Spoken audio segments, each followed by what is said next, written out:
వచ్చేస్తున్నాడు. Hello everybody, welcome back to SKR counters. Okay, ఈ రోజు మనం క్రికెట్ మీద నాలెడ్జ్ లేకుండా వీడియోలు చేస్తూ ఫ్యాన్స్ ని రెచ్చగొట్టే వీడియోలు చేసే నూబ్ గాల్ని రోస్ట్ చేయబోతున్నాం. సూపర్. మరి ఇంకా లేట్ లేకుండా వీడియో స్టార్ట్ చేసే ముందు కమెంట్ సెక్షన్ లో పటాస్ ప్రశీత్ అని కమెంట్ చేయండి, నేను ఇంట్రో చేసుకుంటా.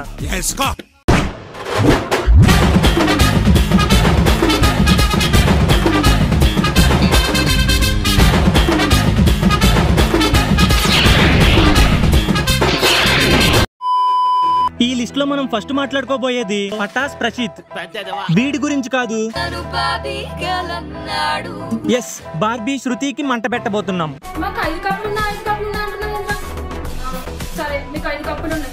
ఫిక్స్ చేసుకోండి, 2 సంవత్సరాలు బ్యాన్ అయిన టీం మీది.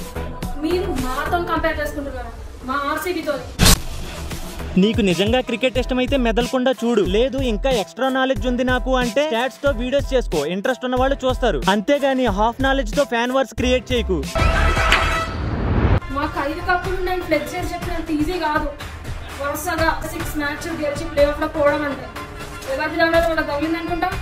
సరే, మీకు 5 కప్పులు ఉన్నాయి, ఫిక్స్ చేసుకోండి, 2 సంవత్సరాలు బ్యాన్ అయిన టీం మీది. నువ్వు చెప్పినట్టు సిఎస్కే కి 5 కప్పులు ఉన్నమాట నిజమే, 2 years బ్యాన్ అయిన మాట నిజమే. కానీ ఎవడో పనికిమాలినోడు ఆర్సీబీకి కప్పు లేదు అని కమెంట్ పెడితే నువ్వు దాని మీద పనిగట్టుకుని ఈ రీజన్స్ చూపిస్తూ వీడియో చేసావు చూడు, నువ్వు సూపర్ అక్క. ఇక చాలు, ఇంతవరకు పీకింది చాలు. పోనీ బ్యాన్ అయిన 2 years లో నువ్వేమైనా నీ టీంతో కప్పు కొట్టించేసావా అక్క? సందు దొరికినప్పుడల్లా దుమ్ము రేగ్గొడుతున్నావు శివాజీ. ఒక తెలివైన వాడికంటే తెలివి తక్కువ వాడికంటే హాఫ్ నాలెడ్జ్ తో వీడియో చేసే వాళ్ళే ఎక్కువ ప్రమాదం. ఈ లిస్ట్ లో అక్క ఫస్ట్ లో ఉంటుంది. టీమ్ అఫీషియల్స్ చేసిన పనికి టీమ్ లో ఉన్న ఒక ప్లేయర్ మీద నువ్వు పడి ఆడటం ఎంతవరకు కరెక్టో నువ్వే చెప్పు. అసలు ఏం జరిగిందో చాలా సింపుల్ గా చెప్పడానికి ట్రై చేస్తా, మీరు కూడా విసుక్కోకుండా వినండి మావా. యాక్చువల్ గా 2013 ఐపీఎల్ లో ఒక పెద్ద స్కామ్ జరిగింది, betting and spot fixing. CSK team కి సంబంధించిన అఫీషియల్ గురునాథ్ మీయప్పన్ సిఎస్కే మ్యాచెస్ మీద బెట్టింగ్ చేశాడని ఢిల్లీ పోలీసులకి ఇన్వెస్టిగేషన్ లో తెలిసింది. ఈ మీయప్పన్ ఎవరంటే ఎన్ శ్రీనివాసన్ కి అల్లుడు. ఈ ఎన్ శ్రీనివాసన్ ఎవరని మాత్రం అడగండి, ఈయనే సిఎస్కే ఓనర్, ఆ టైంలో బీసీఐ ప్రెసిడెంట్ కూడా ఈయనే. సో ఇష్యూని చాలా సీరియస్ గా తీసుకున్నారు. సుప్రీం కోర్టు కూడా ఈ విషయంలో ఇన్వాల్వ్ అయ్యి లోధా కమిటీని అపాయింట్ చేసింది. ఈ కమిటీ ఇన్వెస్టిగేషన్ చేసి చెప్పింది ఏంటంటే సిఎస్కే అండ్ రాజస్థాన్ ఫ్రాంచైజీకి 2 years బ్యాన్ ఇవ్వాలి అని చెప్పింది. అది భయ్యా జరిగింది. ఇందులో ధోనికి గానీ సిఎస్కే ప్లేయర్స్ గానీ దీంట్లో ఏం సంబంధం లేదని మీ అందరికీ అర్థమయ్యే ఉంటది. కానీ అక్కకు మాత్రం విరాట్ కోహ్లీని ఉద్దేశించి ఎవరైనా 0 cups అని కమెంట్ పెడితే వెంటనే 2 years బ్యాన్ అని చెప్పి వీడియోలు పెట్టిద్ది, లేదా స్టేడియం బయట జైలు జెర్సీలు అమ్ముతున్నారని చెప్పి స్వాగ్ చూపిస్తూ ఆ వీడియోలు కూడా పెట్టిద్ది. ఫస్ట్ టైం లాలీపాప్స్ పెట్టుకొని వచ్చారు, మళ్ళీ తిరిగి నోట్లో పెట్టుకొని పోయినారు. ఇప్పుడు ఆర్సీబీ వాళ్ళు రివెంజ్ తీర్చుకున్నారు, జైలు జెర్సీలు పట్టుకొని వచ్చి. ఇంతకు ముందే నీకు చెప్పా రీసెర్చ్ చేసి మాట్లాడక్క అని. ఓ, రీసెర్చ్ చేయాలంటే క్రికెట్ నాలెడ్జ్ ఉండాలి కదా. అక్కకి క్రికెట్ మీద ఉన్న నాలెడ్జ్ ఎంతలా ఉంటుందో తెలుసా? చూడండి, ప్రెజెంట్ కెప్టెన్ ఎవరు? అతను ఏ కంట్రీ ప్లేయర్?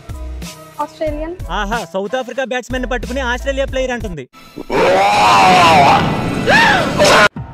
నిజంగా ఆర్సీబీ వర్సెస్ సిఎస్కే మ్యాచ్ చూసిన తర్వాత నాకు ఏమనిపిస్తుంది అంటే నిజంగా మ్యాచ్ ఫిక్సింగ్ చేసినా బాగుండి అనిపించింది. సిఎస్కే వాళ్ళు అంత దరిద్రంగా ఆడారు ఈ సీజన్ అయితే. ఆ మ్యాచ్ ఫిక్సింగ్ చేసుకోవాలన్నా గెలిచి సాగొచ్చు కదా. భగవంతుడా, అదే ప్రశ్న ఇన్నిసార్లు ఇదే ప్రశ్న అడుగుతారా? ఇంతకు ముందే చెప్పా, టీమ్ అఫీషియల్స్ చేసిన పనికి టీమ్ లో ఉన్న ప్లేయర్స్ ని ఇన్సల్ట్ చేస్తుంటే నువ్వు వాటిని ఎందుకు ఎంకరేజ్ చేస్తున్నావో నాకు అర్థం కావట్లేదు. ఇప్పుడు అప్పులు చేసి స్కాములు చేసి పారిపోయిన విజయ్ మల్య టీమ్ లో విరాట్ కోహ్లీ ఆడుతున్నాడు అని వెక్కిరిస్తే నువ్వు యాక్సెప్ట్ చేస్తావా? నీకంత నాలెడ్జ్ ఏడుందిలే కానీ ఆర్సీబీ ఫ్యాన్స్ మిమ్మల్ని అడుగుతున్నా, మీరు యాక్సెప్ట్ చేస్తారా? ఇచ్చి ఆ వానర్ ఏదో లత్కోర్ పనులు చేస్తే ప్లేయర్ అంటావేంటి భయ్యా అని మీరు నన్ను అంటారు కదా. అనేదేదో అక్క కమెంట్ సెక్షన్ లో అనండి, ఇక్కడ నుంచి అయినా ఇలాంటి ఫ్యాన్ వర్క్ వీడియోలు ఆపుద్ది. ఓకే, అక్కకి ఈ రోజుకి ఇది చాలు. నెక్స్ట్ మనం మాట్లాడుకోబోయే నూబుగాడు ఎవరంటే పటాస్ ప్రశీత్. హలో రఘువీర్, ఓకే ఇప్పుడు స్టార్ట్. ఈ రోజు ఆర్సీ మ్యాచ్ కూడా ఉంది, ఆ 6 షాట్ తీసుకొని ఈడి కొత్తలో తోపే రఘువీర్. ఇంతకు ముందు సమ్మర్ హాలిడేస్ లో ఐపీఎల్ స్టార్ట్ అవుతుంది అంటే చాలా హ్యాపీగా ఉండేవాళ్ళం. మ్యాచ్ మధ్యలో యాడ్లు వచ్చినప్పుడు మాత్రమే చిరాకు పడేవాళ్ళం. కానీ ఇప్పుడు మ్యాచ్ కు ముందు మ్యాచ్ కు తర్వాత ఇలాంటి రోతనా కొడుకులు ఎక్కువైపోతున్నారని భయపడాల్సి వస్తుంది. మీరేంటో మీ విధానాలు ఏంటో ఇప్పటికి నాకు అర్థం అవరో బాబు. అరే, మన ఆర్సీబీ గెలిచింది కదా మ్యాచ్, ఆల్రెడీ 6 షాట్స్ ముట్టుచున్నా. Okay right, IPL postpone అయింది. ఇది వీడికి కొత్త ఏం కాదు మావా. ముందేమో కాల్ రెగరేస్తూ యాటిట్యూడ్ డైలాగులు మింగుతాడు, తర్వాత వీడు చెప్పింది జరగకపోతే మొగుడు చచ్చిన మొండలాగా ముక్కు ముక్కి ఏడుస్తాడు. సార్ మేడమా అని అడుగుదాం అనుకున్నా. వీడు ఆర్సీబీ ఫ్యాన్ అని చెప్పుకుని వాళ్ళ పరువు తీసే పనులే ఎక్కువగా చేస్తూ ఉంటాడు. 2024 లో ఆర్సీబీ ఉమెన్స్ కప్పు కొట్టింది. జనరల్ గా మన ఫేవరెట్ టీం కప్పు కొడితే మనం సెలబ్రేట్ చేసుకుంటాం. కానీ వీడు మాత్రం ఓవర్ యాక్షన్ తో మిగతా ఫ్యాన్స్ ని తిడుతూ వీడియోలు చేసుకున్నాడు. ఆ తర్వాత 2025 ఉమెన్స్ ప్రీమియర్ లీగ్ లో ఆర్సీబీ ఎలిమినేట్ అయిపోయింది. వీడు దీని మీద కూడా వీడియోలు చేసుకున్నాడు. కానీ ఈసారి బలుపుతో కాదు మామ, బాధతో చేశాడు. తలుచుకుంటే నవ్వాగట్లేదు సోదరా. జనరల్ గా ఎవరైనా ఏడిస్తే తెలియకుండానే మనం కూడా మనసులో బాధపడతాం. కానీ వీడు ఏడిస్తే ఇంకా ఏడు నా కొడక అని కమెంట్ పెట్టాలనిపిస్తది. అంత క్రింజ్ గడు వీడు. నా మొడ్డలో ఐపీఎల్, నా మొడ్డలో కప్పులు, నా మొడ్డలో పటాస్ ప్రశిత్.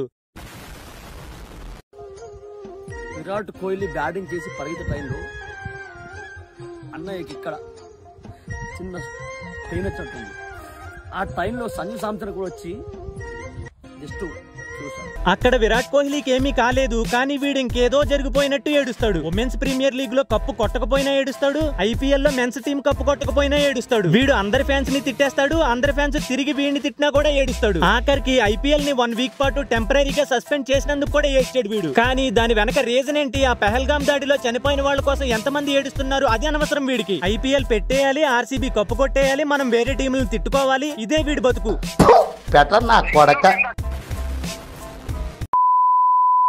ఆర్సీబీ ఫ్యాన్ గా ఫస్ట్ టైం ఏంటి ఇక్కడ కూడా ఏడుస్తావేంట్రా? సిఎస్కే కోసము, సిఎస్కే ఫ్యాన్స్ కోసము కాకపోయినా కానీ, మహేంద్ర సింగ్ ధోని కోసం అయినా కానీ ఈరోజు ఢిల్లీ మీద సిఎస్కే భారీ తేడాతోటి గెలవాలని మనస్ఫూర్తిగా కోరుకుంటున్నా. ఎందుకంటే చాలా గ్రేట్ లిజెండ్ మహేంద్ర సింగ్ ధోనికి ఇదే చివరి. ఏంటి వీడు ధోని గురించి పాజిటివ్ గా వీడియో చేశాడు అనుకుంటున్నారా? దేనికైనా ఒక లిమిట్ ఉంటది మామ. ఇందాక మాట్లాడుకున్న బార్బీ అక్క, ఇప్పుడు మనం మాట్లాడుతున్న ప్రశీత్ అన్నయ్య, వీళ్ళిద్దరూ కూడా ఆ లైన్ ఎప్పుడో క్రాస్ చేసేశారు. ధోనిని, సిఎస్కే ఫ్యాన్స్ ని పర్సనల్ టార్గెట్ చేసినందుకు RCB fans, Virat Kohli fans వీళ్ళని గట్టిగానే మింగారు. ఆ దెబ్బతో వీడు సిఎస్కే జెర్సీ వేశాడు, ఎస్ఆర్హెచ్ జెర్సీ కూడా వేశాడు.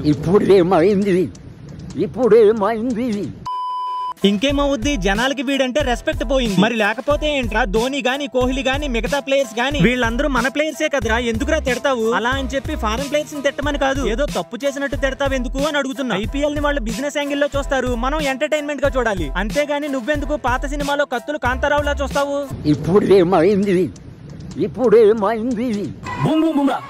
ప్రపంచంలో డేంజరస్ బౌలర్ బుమ్రా వస్తున్నాడు, ముంబైలో బుమ్రా వస్తున్నాడు. వచ్చాడు, ఏం చేశాడు? మొట్టమొదటి బాల్ కి విరాట్ కోహ్లీ 6.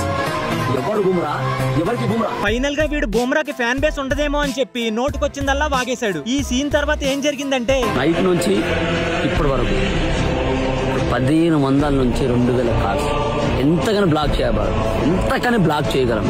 భయం అది పుట్టించింది ఎవరు? యాక్చువల్ గా వీడు 2 జెర్సీలతో వీడియోలు చేశాడని చెప్పాను కదా. వీళ్ళు ఇచ్చిన స్ట్రోక్ కి వీడు 3వ జెర్సీ కూడా కొనుక్కుని వేసుకోవాల్సి వచ్చింది. దీంతో పటాస్ ప్రసిద్ధ్ గా ఉన్న వీడి పేరు కాస్త మారిపోయి కొత్త పేరు వచ్చింది. అదేంటంటే ఏదైనా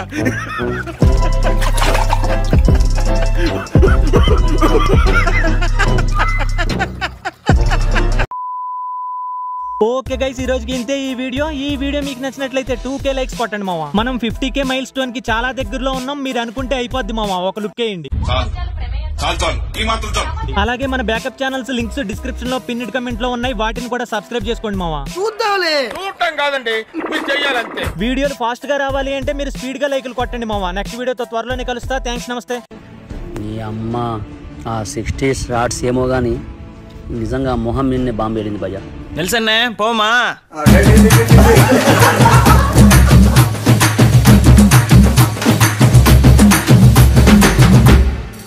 ఇప్పుడేమైంది నిజంగా మొహం నిన్నే బాంబు వెళ్ళింది భయ్యా.